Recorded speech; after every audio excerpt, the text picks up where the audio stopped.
రైతు సోదరులకు నమస్కారం. మనము ఈ వీడియోలో తెలుసుకునే విషయం ఏంటంటే వరి యొక్క కలుపు మందు.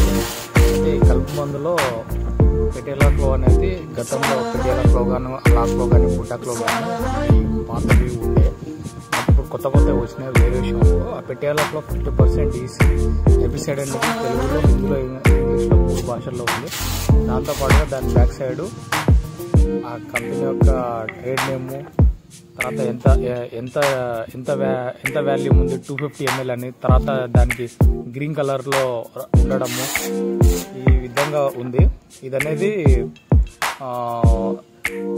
కంపెనీ వాళ్ళకు కానీ, శాస్త్రవేత్తలు కానీ, అగ్రికల్చర్ ఎక్స్పర్ట్స్ కానీ చెప్పే డోస్ ప్రకారంగా 250 ml per litre per acre, 250 ml per acre చొప్పున చేసుకున్నట్లయితే సెటరేట్ అయిపోతుంది. అయితే ఇక్కడ చూపిస్తున్నటువంటి వాటికి అన్నిటికీ ఇట్లా కామన్గా డౌన్ సైడ్ ఎవరెవరికి వాడాలి, ఎవరెవరికి వాడకూడదు అనేది, ఎలాంటి జాగ్రత్త తీసుకోవాలనేది కూడా వీటి మీద చాలా జాగ్రత్తగా ఉంటుంది. రైతు సోదరులు ఇలాంటివన్నీ చాలా జాగ్రత్తగా గమనించాలి. ఎందుకంటే పుల్ల మందు వాళ్ళు ఇస్తున్నారని తీసుకోవడం ఒకటే కాదు, దాని మీద ఏముంది ఏం లేదు, ఇది గవర్నమెంట్ సంబంధించిన నామ్స్ ప్రకారంగా ఉందా లేదా, ఇది ఎవరికి హానికరంగా ఉంది, ఎవరికి మంచిగా ఉంది అని చూడాల్సిందే.